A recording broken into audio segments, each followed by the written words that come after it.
Hi, welcome to the Times of Israel's Daily Briefing. It's Thursday, May 22nd, and I'm Jessica Steinberg. I'm speaking today with political correspondent Tal Schneider and legal reporter Jeremy Sharon. Hi, good morning to you both. Good morning, Jessica. Good morning, Jessica. It is day 595 of the war. 2 Israeli embassy staffers were killed in a shooting at the Jewish Museum in Washington, D.C. The assailant has been arrested. In Israel, the IDF successfully downed a missile from Yemen as sirens sounded in central Israel around 3:30 this morning, waking large swaths of that area. Hostage families warned the government that Israel is increasingly at risk of missing the opportunity of a deal with Hamas for the return of the remaining captives and end to the war, referring to the Prime Minister's statements at a Wednesday night press conference. We'll discuss what Prime Minister Benjamin Netanyahu said last night, as well as the Prime Minister's comments about a High Court ruling on Wednesday in which it said that the Cabinet's decision to fire the Shin Bet chief Ronen Bar was made improperly. We'll cover all that and some more. Stay with us. Jews have to learn to walk and chew gum at the same time. Thank you, Mr. President, for Jerusalem. No, thank you for banning Arabs. His message on anti-Semitism is a good message. Trump is saying all the right things, and he may even be doing the right things, but for the wrong reasons. It's a dilemma for us, but I think we still have to stand up for the institutions, for due process, even if the wrong things that he's doing help us in the long term. I just don't see how they help us at all, because I think in the long run, there needs to be consequences. You can go up, you can march with a Palestinian flag. God bless you. That's fine. But if you use that flag to stop a Jewish students to go to class or beat them up, that's not freedom of speech. There needs to be consequences.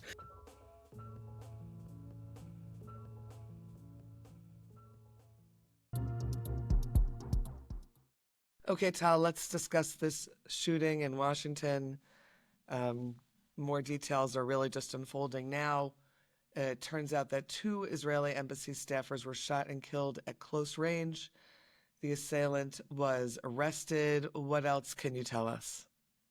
Right, Jessica. So we woke up to this devastating news coming out from DC, from the Jewish Museum on Capitol Hill, where 2 young professionals, embassy employers, went to a gathering with young professional diplomats talking about foreign policy and about interfaith messaging and the work that can be done across communities with respect to the humanitarian aid in Gaza. They were standing outside as the event unfolded, and they were probably on their way home. And a person named Elias Rodriguez came close to them and shot them from a short range. Then he probably ditched his gun, ditched his pistol, I'm not sure what he carried, and went right into the museum, hiding inside as if he's just a normal person running away from the scene. And the people inside the museum actually thought he was shattered from the event and gave him water and helped him sit down. And he was in there for around 15 minutes when the police came in, and then he said, I was the one who shot them. And then he started to call Free Palestine, Free Palestine.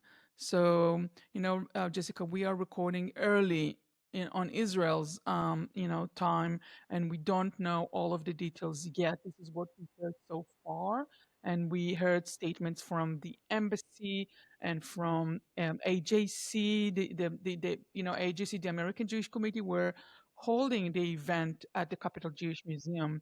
And they said they were devastated by the unspeakable violence that took place outside the venue. This is coming from Ted Deutsch, the CEO of American Jewish Committee. Obviously, everybody in Israel are shocked. As far as I know, one is an American worker, an American citizen working at the embassy. According to a statement sent out by by Leiter, the Israeli ambassador at DC, they were planning to fly to Jerusalem next week and get engaged. So they were, a couple, very young people, professional. It's horrifying to hear those those events unfold in DC.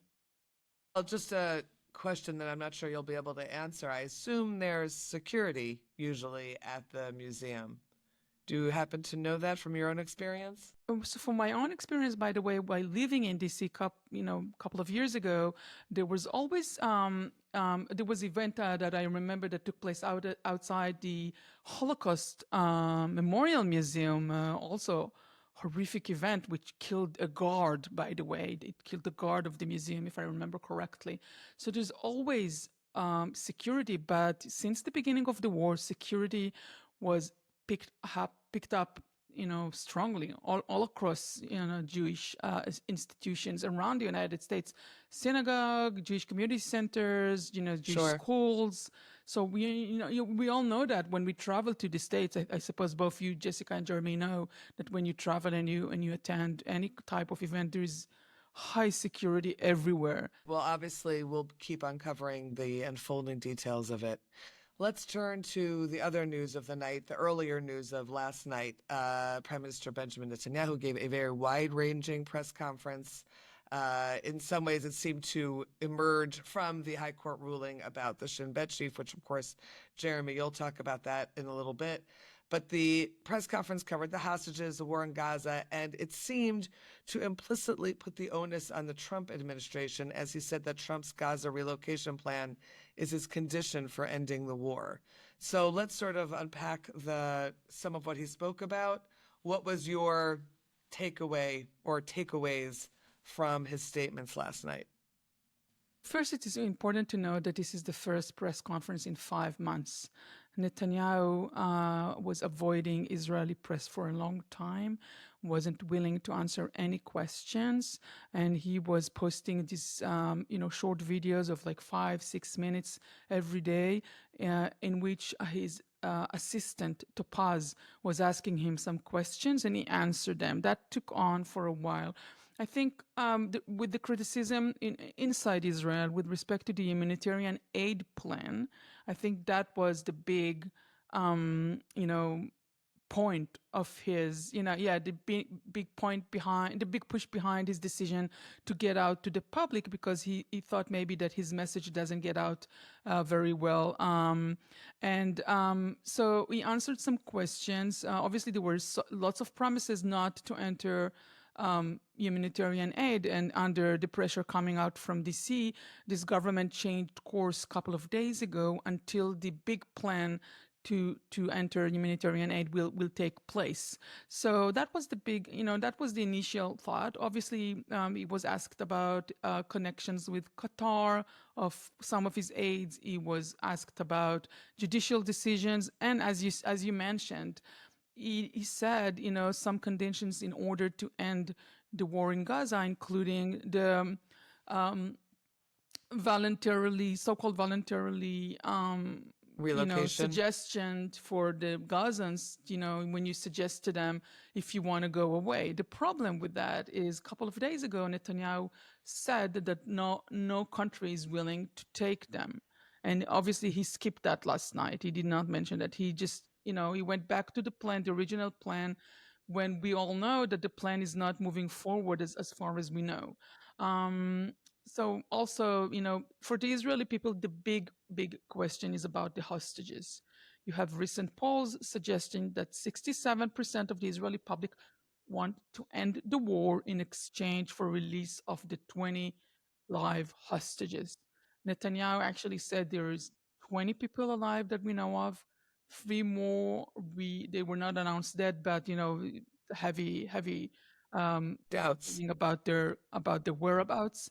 And in order to get those 20 people out, you need, the Palestinians, the Gazans, the Hamas, they demand a complete end to the war. And he said, we cannot announce that until we see the Hamas is completely out of power. Their head people will be out from Gaza, and we will enter this transfer or voluntarily, so-called voluntarily, let the people get out of Gaza, which again, as I said, it's not a viable plan as far as we know at the moment. So when you try to look at the bottom line, you see that we are not anywhere close to ending this war with all of the stipulations that the prime minister gave. What do you think, though, is the overall takeaway for the public from this first-time press conference that we haven't seen, as you said, in 5 or 6 months? So there were two parts of this press conference, that the part of the question and answers that did not go very well for the Israeli public.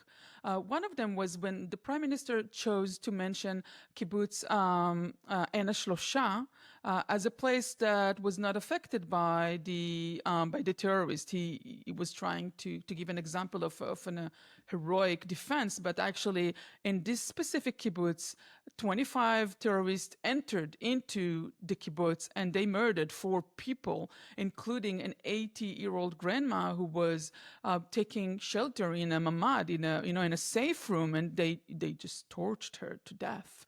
And the kibbutz people were very offended by his statements, suggesting that no one was hurt. And it showed to the Israeli public that the prime minister may not be with all of the facts sometimes. And also, he did not visit all of those kibbutzim, and he visited only, a handful. And that was, very hurtful to watch, I suppose. And the other part of the press conference that didn't go very well, when he was suggesting that the terrorists entered in Israel with flip-flops. He said, he was trying to kind of minimize the event, saying, this was just an event when terrorists entered with flip-flops. And the reason he mentioned that was in order to explain that the big money that came in from Qatar in the years before the war was not a money that was used to become a huge military power. Yeah, but obviously, this went down very bad with the public, because obviously when you have, there were like 1,300 rockets being shot at Israel. There were people with, they went through the air, through the sea. They went with RPG, did tons of ammunition and trucks and motorcycles.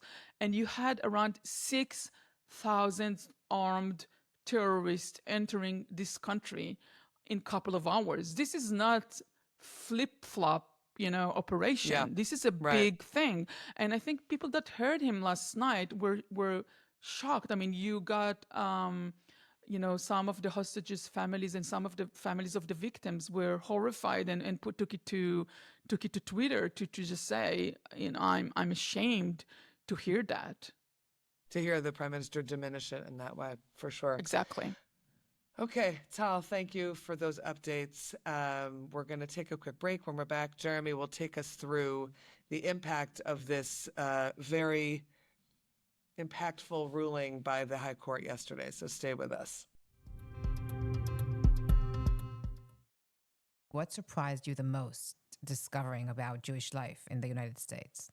I think it's the pride. I think I was envy of that pride. Just being proud, being a proud Jew. It's something that I never even contemplated. I was just an Israeli. I think the fact that, in Israel, we have all sort of sectors in society. You kind of grow up with your kind. I hate that. The fact that I don't know a lot about my Jewish life, and I need to go abroad just to understand that. It's something so messed up, and how we grew up here. It's just, I think, once it got political to be Jewish in Israel, it made me kind of push away from that. Once I got to LA, once I got just being with my daughters abroad, just understanding what we are, my heritage, where we come from, our story, our values. It took me a long time. It took me a long time to get there.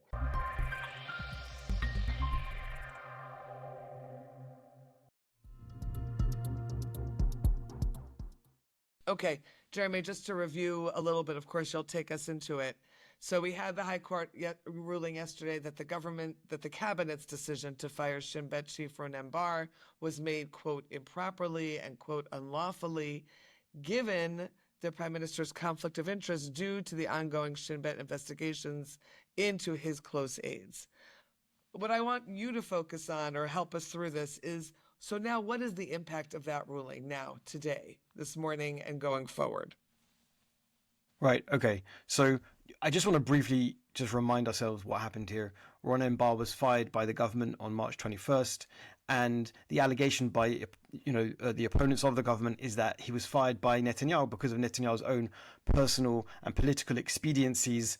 That Bar wasn't doing what he wanted, and essentially that the allegation is that Netanyahu was turning the Shin Bet and the head of the Shin Bet into a figure who should serve Netanyahu himself and not the state.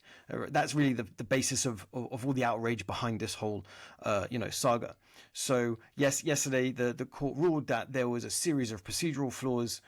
That there was no factual foundation given by the government, by Netanyahu, for firing Ronen Bar. Just, Netanyahu said vaguely that he lost confidence in him, but didn't provide any supporting evidence, any supporting materials, and that he also had a conflict of interest because of the Qatargate investigation, because of the investigation to the leaked document scandal.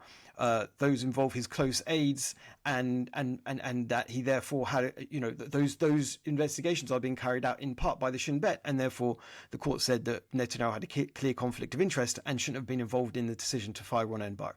So that's the decision in a nutshell. The impact. So, the court didn't actually issue any operative orders.